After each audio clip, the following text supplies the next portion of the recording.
Ladies and gentlemen, welcome to my Week 6 NFL reactions. Finally, I had a really good week prediction-wise. I think I'm at 12 right so far. So even though I can't say these outcomes were surprising, we still got plenty to talk about. Couple of plugs as always. Don't forget to use code Wyatt's World on G Fuel or Prize Picks, where you can save yourself a discount on any G Fuel products or guarantee yourself to win a free $50 with your first $5 lineup after using code Wyatt's World at sign up on Prize Picks. However, that's all I got for plugs. Let's get into my reactions.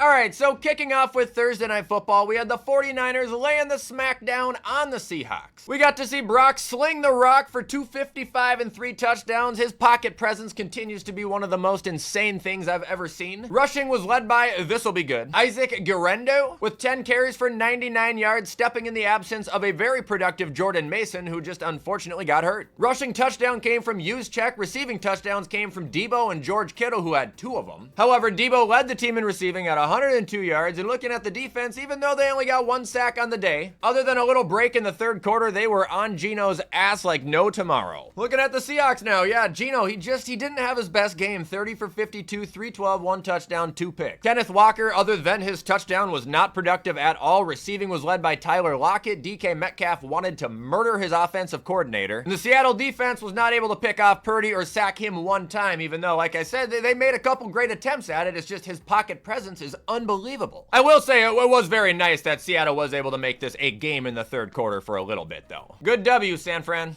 Now moving on, we have the Tea and Crumpets game of the week. Chicago beating the hell out of Jacksonville. I tried to warn you guys, man. Indianapolis's past D was terrible. Do not get too high on Jacksonville's offense. They were ass. Trevor Lawrence was 23 for 35, 234, 2 touchdowns, 1 pick. Rushing was actually led by Dearness Johnson. Travis Etienne was brutal and he got hurt. Receiving was led by Evan Ingram, who had 10 receptions for 102. And even though Gabe Davis may have scored 2 touchdowns, don't let it fool you, man. He has been pretty ass this year. And even though the defense did come up with 3 sacks and a pick on the day, you could tell by the look in their eyes they were checked out by the third quarter.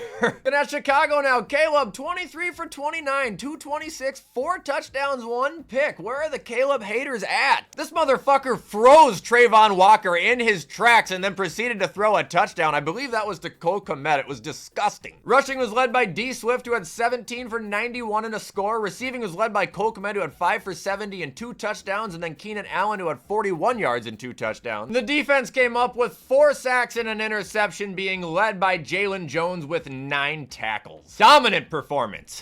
Now moving on, we have the Buccaneers dropping a 50 bomb on the Saints. Dude, this game was crazy. The Saints threw up 27 points in the second quarter, otherwise 3 eggs. Baker Mayfield, he played a little Brett Favre ball. 24 for 36, 325, 4 touchdowns, 3 picks. Don't let it fool you, man. That guy's been a fucking dog this year. Rushing was led by Sean Tucker, who dominated. 14 carries for 136 yards, while Bucky Irving had 14 for 81, and they both had a touchdown. Receiving was led by Chris Godwin, who had 11 for 125 and 2 touchdowns. Sean Tucker also had a receiving touchdown. Fucking massive day for him, holy shit. And Mike Evans was held to just 34 yards. Defense also had 5 sacks, 2 picks, and a fumble, 6 recovered by Antoine Winfield Jr., and their kicker was responsible for 9 points. Looking at the Saints now, Rattler statistically didn't have the greatest day, 1 touchdown, 2 picks, but dude, he showed that he can fucking ball, man. Running was led by Kamara, who wasn't very productive, but did have a touchdown. Receiving was led by Foster Moreau. The score was by Bub Means. Chris Olave left the game with a concussion, and the 3 interceptions on the New Orleans defense came from Cameron Jordan, Jonathan Abram, and also the guy who once again led the team in tackles, Paulson Adebo. What a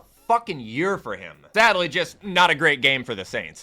And now moving on, we got the Ravens beating the Commanders, and I would say this game delivered. The Commanders slightly underwhelmed, but I still think they did okay. Jaden Daniels, 24 for 35, 269, 2 touchdowns, both to Terry McLaurin. The connection is very real. Rushing was pretty ass without Brian Robinson Jr. Receiving was led by Zach Ertz. And the defense, which is what weighed Washington down, still came up with an interception and 2 sacks, both coming from Dante Fowler Jr. Looking at Baltimore now, Lamar, even though he had a pick, he played out of his mind again. 20 for 26, 323, just one touchdown though. Derrick Henry continues to beat the allegations that he's gonna start slowing down. 24 carries, 132 yards, 2 touchdowns. Zay Flowers had a huge day, 9 for 132. Even though Mark Andrews did have a touchdown for Baltimore, he was also the reason Lamar Jackson has an interception this game. Also, big shout out to Tuck, kicking 12 points this week, not missing. Baltimore needed those, brother. They needed them. Good win, Baltimore, and you guys are my Super Bowl favorites out of the AFC.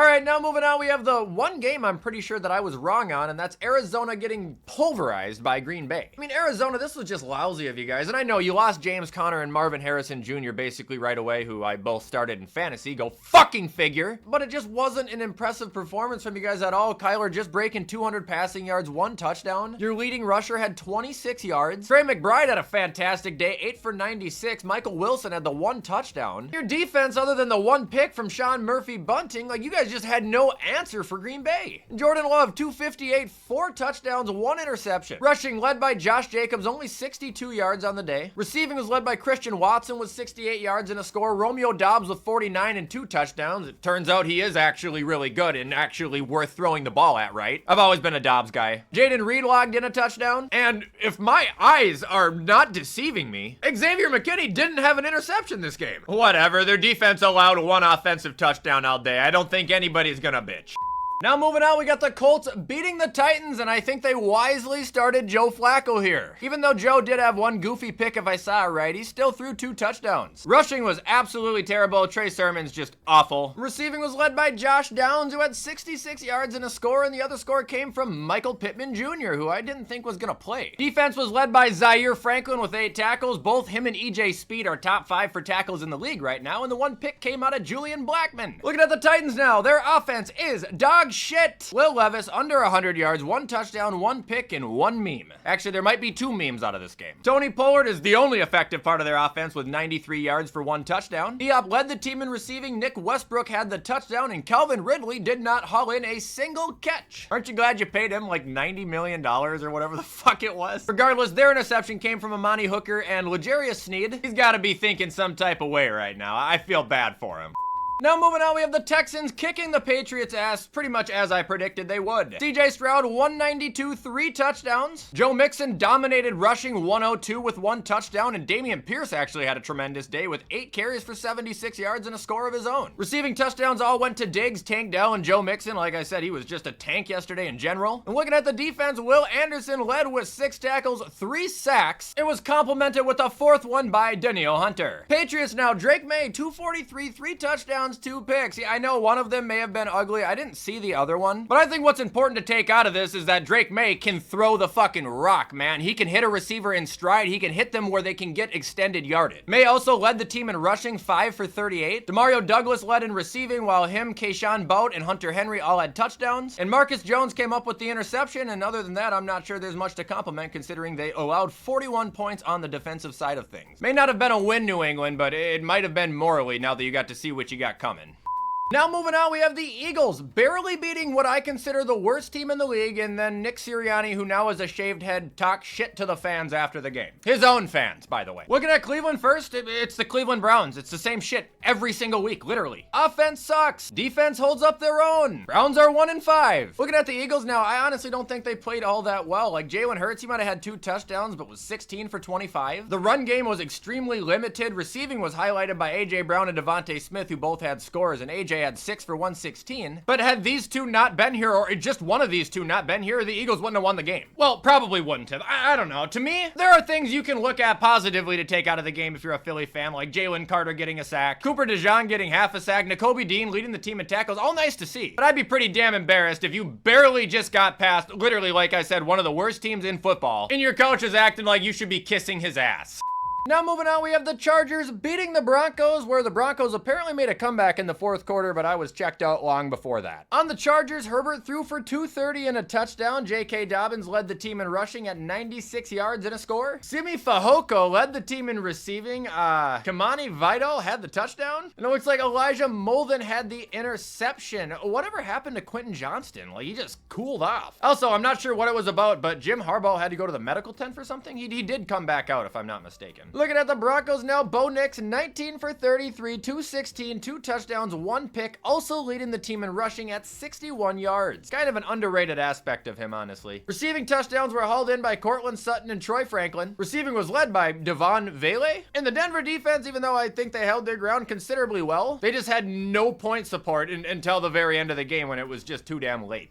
Now we got the Steelers kicking the shit out of the Raiders. Who could have saw that coming? So the Steelers offense was basically run only yesterday. Fields only had 145 passing yards, 0 passing touchdowns. However, rushing was led by Najee Harris, who had 106 yards and a touchdown, and Justin Fields, who had 59 yards and 2 touchdowns of his own. Defense might have been slow in the sack game, but don't let it fool you. TJ Watt had 2 forced fumbles, and I don't think they gave a fuck about the last touchdown of the game that they allowed anyway. And Chris Boswell also came up with 14 points. Looking at the Raiders now, Aiden O'Connell, 227, 1 touchdown, 1 pick. Rushing was led by Alexander Madison, who also had a touchdown. Amir Abdullah, if I saw correctly, literally fumbled the ball at the 1, so he's probably never playing again. Receiving touchdown was caught by Christian Wilkerson, and Brock Bowers is continuing to prove his value, hauling in 9 catches for 71 yards. Raider fans, be honest, is there something going on with Max Crosby? I thought I heard he was pretty fucking pissed after this game, but again, I can't act like I watched any post-game press conferences or anything.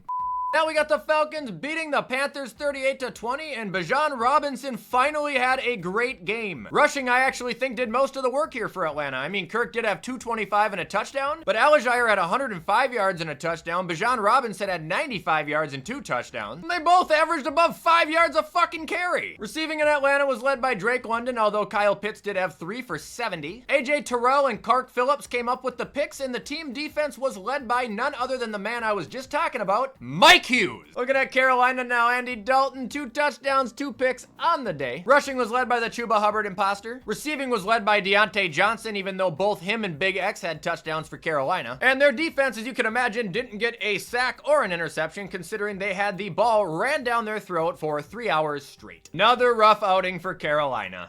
Now we got the Lions beating the fuck out of Dallas, but unfortunately at the expense of Aiden Hutchinson's leg, because it snapped in half. That sucks, but Detroit, I think you guys are my Super Bowl favorites out of the NFC right now, if I have to be honest. Dude, they played out of their mind. Jared Goff again, 315, 3 touchdowns. David Montgomery leading the charge in rushing, 80 yards, 2 touchdowns. Receiving was highlighted by Jamison Williams, who had 76 yards in a score, although Sam Laporta scored off of a flea flicker, and Amon-Ra had a touchdown as well. Holy shit, Allen Robinson is on the Lions? This was 2019. We'd be going crazy right now. Anyway, we won't forget the defense, who had 3 interceptions off of Dallas, 2 of them coming from Dak, and I believe Brian Branch hauled in both of those. Could be wrong on that, but also Jake Bates kicked 17 points. Now looking at Dallas, there's not much to talk about. They gave Jerry Jones the worst 82nd birthday you could ever have. Dak Prescott and Cooper Rush combined for 0 touchdowns and 3 picks. Rushing was led by a 25-yard Rico Dowdle. Receiving saw CeeDee Lamb get 89 yards, but no scoring. And the defense just got absolutely bulldozed, where their only source of points came from Brandon Aubrey, who had all 9.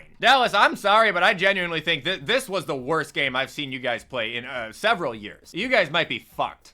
And now finally on Sunday Night Football, we got this fucking snooze fest of a game. The Bengals beating the Giants 17-7. Joe Burrow, 19 for 28, 208, 0 touchdowns through the air, but he did have a huge rushing touchdown. I don't know how long it was, like 50 yards maybe? Chase Brown also had a rushing touchdown. That's most of the points for Cincinnati. However, receiving was kind of tied between T. Higgins and Jamar Chase, who both hauled in 70 yards. And then defensively, we saw Trey Hendrickson have 2 sacks and Jermaine Pratt come up with a pick. Can we talk about Geno Stone, Bengals? The guy's being rated as like one of the worst fucking safeties in the league. Looking at New York now, Danny, 22 for 41. Again, 0 touchdowns there and an interception. Rushing was led by Danny and then Tyrone Tracy, who had a touchdown. But don't let his running production fool you. Tyrone Tracy also tied the team in leading for receiving with 57 yards, him and Darius Slayton. And even though they lost by 10 points, their defense was able to come up with 4 sacks, 1 coming from Dexter, 1 coming from Brian Burns, and 2 of them coming from Azeez Ojulari, if I can say that right for once. Giants really didn't play that bad of a game outside of Greg Joseph, who was 0 for 2 on the field goals. But this team can kind of hold their own.